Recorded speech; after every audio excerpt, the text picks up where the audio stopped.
From first marks to finished portrait, discover how fun and approachable drawing pets can be using General's charcoals. We are going to start out by going over our supplies. These are the pencils you're going to be using.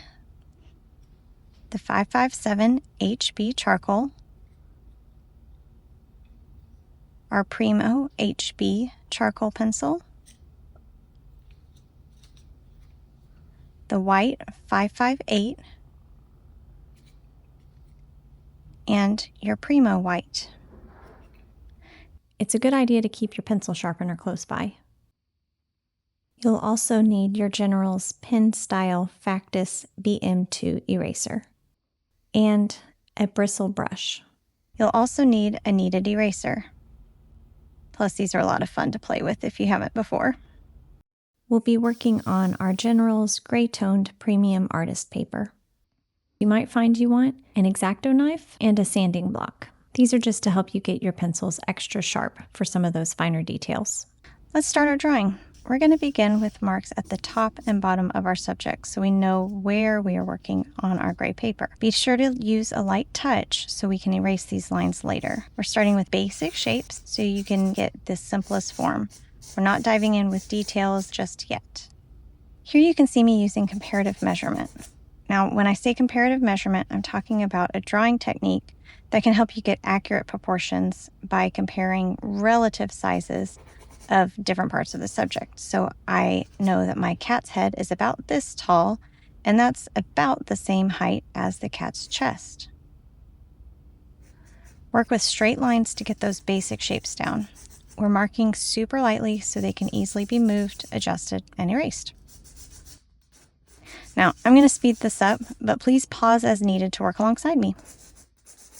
Look at your subject and analyze if there's things that you can connect to make this drawing easier.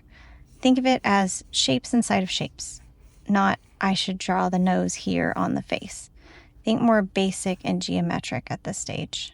Right here you can see me imagining if the line of this ear were to continue, where it would end, and that's where I need to mark the line that will eventually be the cat's nose. Next, we're going to refine our outline.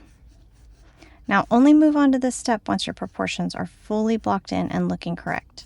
Don't be afraid to take your time because the more time you put into this initial sketch, the better your end product will be. This step is all about cleaning up those initial lines. You can start working on line breaks, so that's when a line changes angles. And we're also going to start putting more shapes inside of our big shapes. Always remember to look at your reference to see where those shapes go in relation to each other. As you go, you can clean up those initial lines by erasing with your kneaded eraser. Remember, that's why we're marking so lightly. At this point, we've got our basic outline and have accurately marked where some of the medium-sized shapes go inside of our big shapes. If those are looking correct, I want you to take a step back from your easel.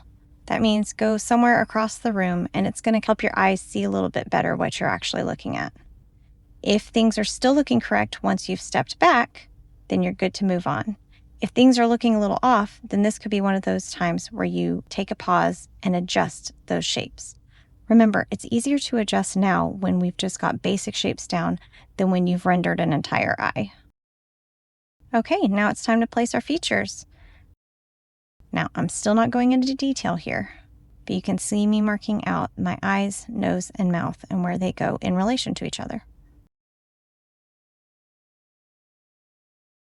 You can see that as I'm going along putting in these features, I'm still using comparative measurements.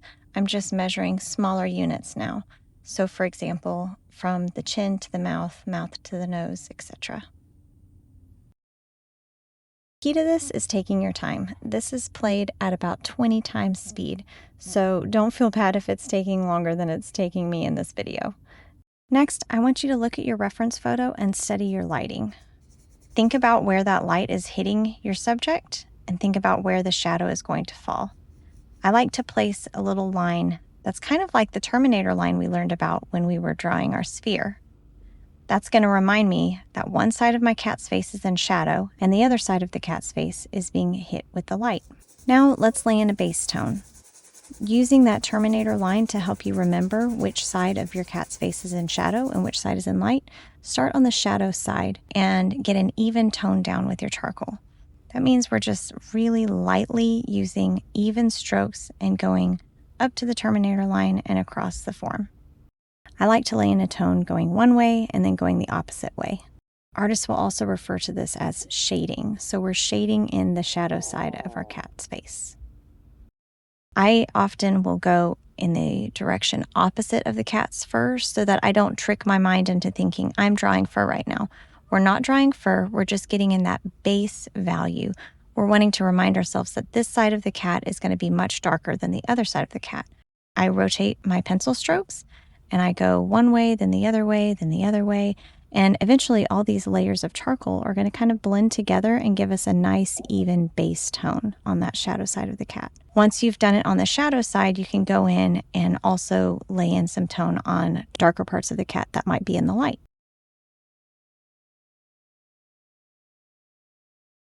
Next, we're going to start building up our values with more layers. So the side of the cat that has the darkest areas, we're going to use this Primo HB charcoal. And that's going to be able to give us a darker value without pressing hard on our paper. We never want to press hard on a paper because that's going to leave indentions in your paper and actually ruin it. So we're still using this light touch, but with a charcoal pencil that is slightly softer, so it's going to leave more of the charcoal on the paper. Now, I'm only using it right now on the parts of the cat that are in shadow, and then I'm going to use it to go in on some other darker areas of the cat. You can see I'm getting in a few of the details, but I'm not really making it about details. I'm just marking in some of those darker spots on the cat's eyes. Now I'm going to use my dry brush. This is a fun technique that I love to use on my charcoals. What this dry brush does is it actually presses some of that charcoal powder into the grooves of the paper. So remember, we're not pressing hard on our paper to get our charcoal into the grooves of the paper, but we can lightly use this paintbrush to press some of that charcoal into those spots on the paper. And that's going to kind of fill in the tooth of the paper without taking away from these artistic strokes. I think it's a beautiful thing when you can see the strokes of the pencil that were actually used. We don't want it to look like some, printed smooth thing. We want to actually see the marks of the artist. So that's why I think it's a beautiful thing to still be able to leave the marks of a pencil and be able to see that a pencil made these strokes.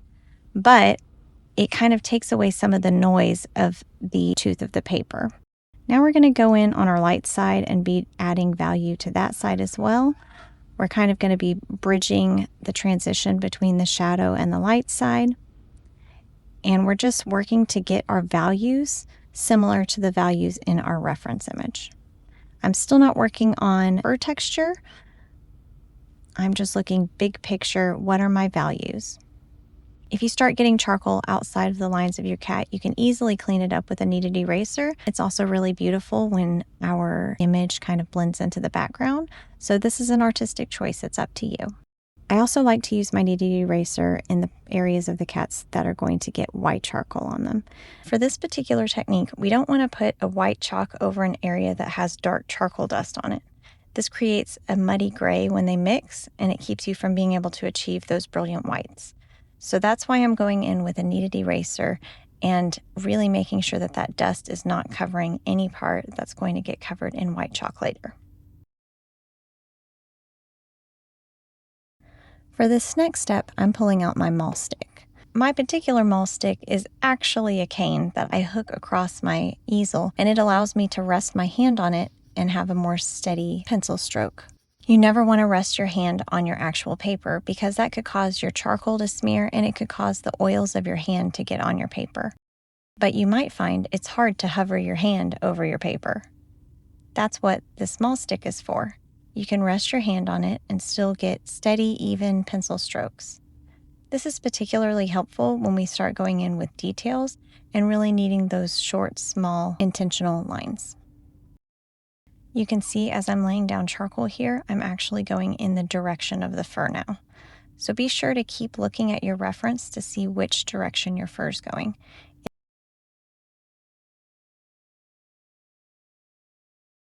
You can always use your kneaded eraser to pull out those highlights. It's better to go over a section so that you have a consistent stroke and then pull out those highlights than to try to avoid them altogether.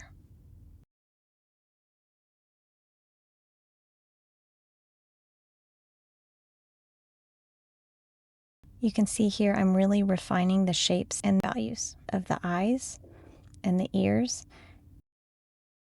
Instead of being stuck with a limited number of values, I'm really going to push to have more in-between values.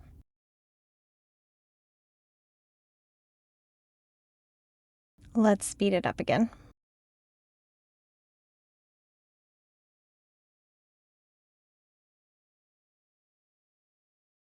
I'm cleaning up the edges around the cat so that it doesn't look like he's outlined with those straight lines that we started with. I'm intentionally going over those lines with the fur so that the fur is the last line we see on the cat's face, not our structural lines that we put at the beginning.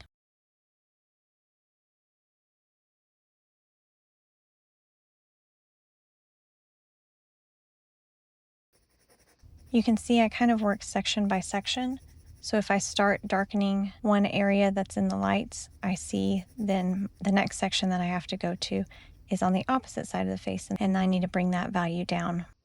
As the lights darken, the darks darken even more.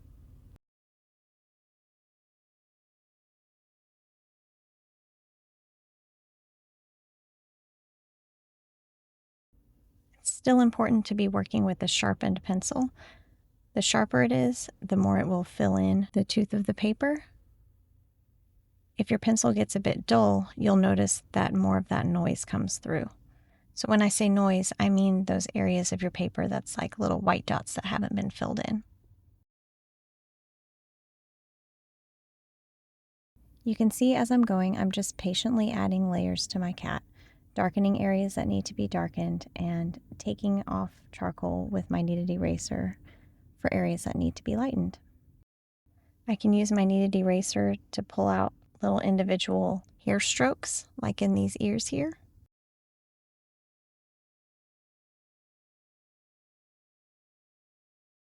Okay, I'm going to go back in and make sure these areas are clean before adding my white chalk. This is an important step to make sure that my black and white charcoals don't mix into each other. It's time to add our lights. I'm starting with the General's Charcoal White. I'm just lightly adding strokes across my paper.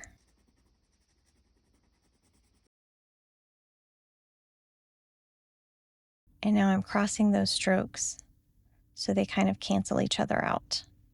We're using the same technique that we used when we were shading with the dark charcoal. This is just to get that light value established on our cat.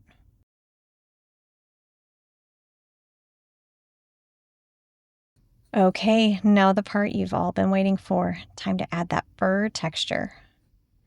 You can see I'm using an extremely sharp pencil for this, and I'm moving so lightly across the page. Every stroke is intentional. All of these strokes will work together to create that fur texture. And since you've already done the heavy lifting of establishing your values and really creating a form, it's going to go really smoothly.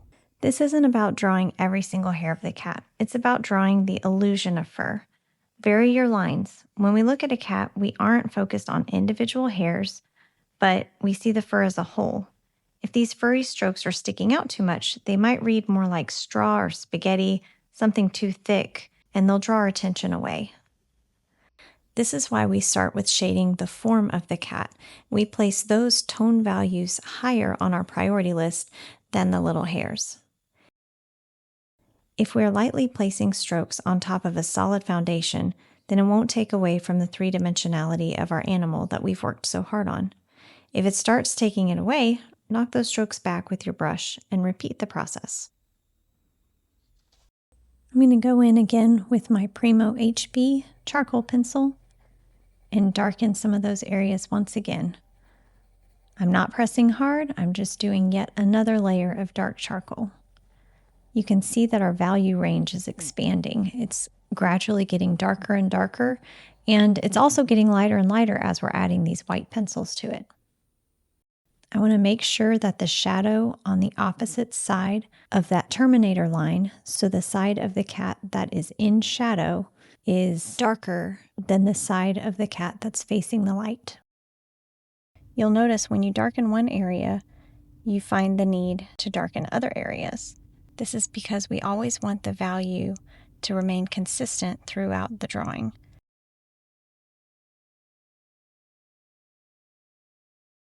You can see me going in with these short little strokes for that fur texture. I'm always referring back to my cat reference and seeing exactly which direction the fur is facing in each of these, and I'm making sure that my pencil strokes match that. This is a constant back and forth of adding charcoal and taking away charcoal with your kneaded eraser. I've got another eraser here. This one is also by Generals. It's called a pen eraser. And the eraser part of this is going to be harder than your kneaded eraser, so it's going to erase differently. What I like to do for this is I like to cut the tip into a sharp edge with just a razor or an X-Acto knife. And then I can take that edge and pull it along my charcoal for pieces that act like fur, or pull it out for some sharp highlights. The more you use your kneaded eraser and this pen eraser, you'll be able to tell which one does the job that you need it to do best. I'm constantly rotating which one I'm using depending on what I'm needing at the moment. Here you're going to see me using my Primo white, and I've got it sharpened very sharp. I'm going to pull this out whenever I need a really crisp white line. I'll also rotate and use my General's white pencil for softer white marks. It would be helpful to experiment with your white pencils on a separate sheet of General's gray paper to see how they're different and how they can be used to help you achieve the results you want. Here you can see me working on the details of the eye. It's really important to study your reference image and to study eyes in real life. You can notice details like how the light is going to reflect off of the top of the eyeball, but it's also going to penetrate through and then make the iris lighter on the opposite side from where your light's coming from. Little details like that are really going to make this pet portrait come to life and pop off the page. I recommend watching the How to Draw Fur videos and get familiar with how you're going to create your fur texture. Sometimes it's short strokes, sometimes it's curvy strokes, sometimes you're going to be using mostly your white pencil and sometimes mostly your black. Every time you draw a different animal, you'll have to figure out that specific animal's fur texture. This is a time to start incorporating the details that make your pet unique. Maybe it's a few stripes, some spots, little shapes in the fur. Keep looking at your pet or your reference photo to get that accurate. You can see I'm using that Primo white as well to pull out the lightest parts of my white fur. I'm constantly going back and forth between my darkest dark and my lightest light, increasing the range of my value scale all the time.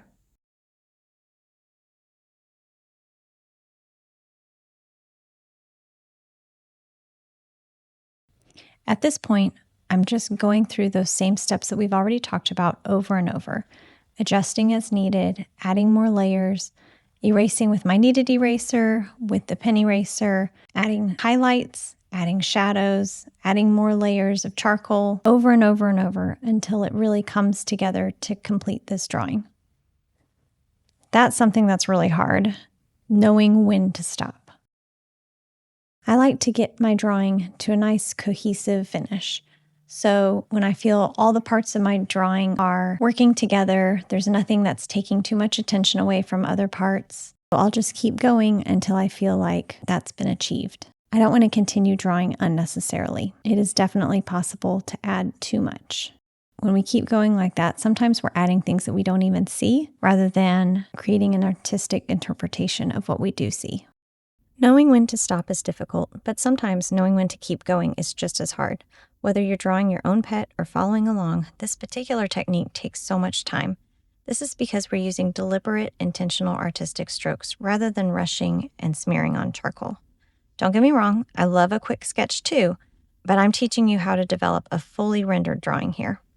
This particular drawing took me around 20 hours, and has been thoroughly condensed to fit into a digestible video. You can see every stroke I make. It's just at about 30 times speed in parts of the video. So don't be discouraged if it feels like it's taking a long time.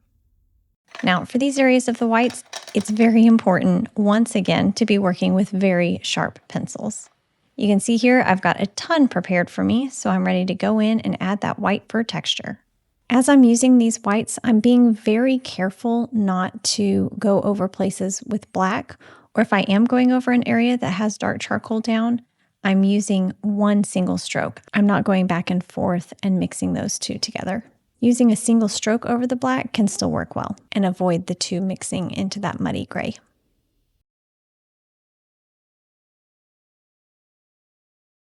This pen eraser is really versatile in helping you both in the lights and the darks. When we use it on our white charcoal areas, we're actually creating dark strokes. And when we use it in the areas of dark charcoal, we're creating light strokes.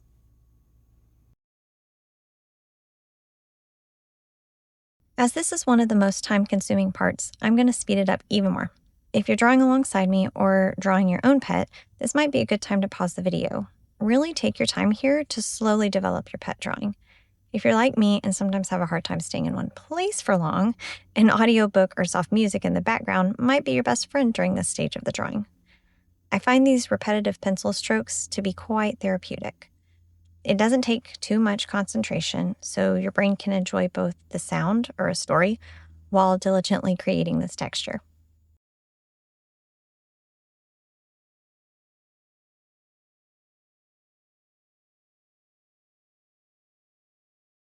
So here I'm adding yet another layer of dark charcoal to my cat. When I'm doing that, I can't just add it to the eyes and the pupils. I'm going to want to go ahead and darken the other areas of my cat as well. So we're going to just kind of darken those core shadows as that depth and that value range is across the whole cat, not just in one particular spot. Here's the part everyone's been waiting for, our final details. Okay, I've said it once, I'll say it again. It's so important to have sharp pencils for this.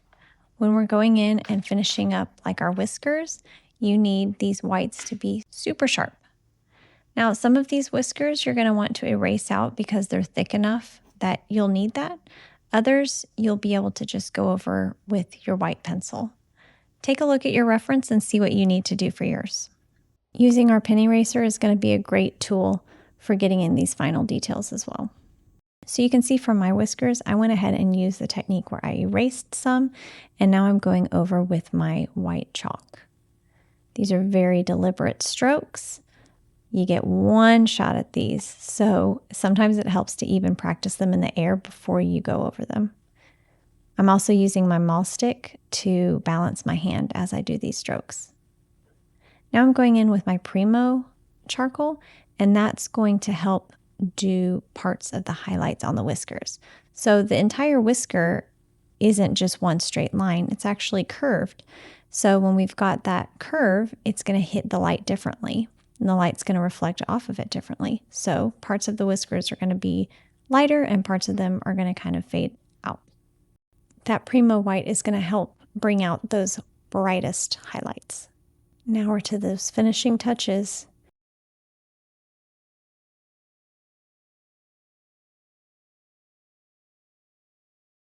At this stage, I like to take a step back and leave it alone for a day. I'll come back to it with fresh eyes the next day and see if there's anything that jumps out that needs to be adjusted or fixed. I hope you've enjoyed drawing this cat with me. Use the tips that you learned in this video to help draw your own pet. Let's take a closer look so we can see some of those details.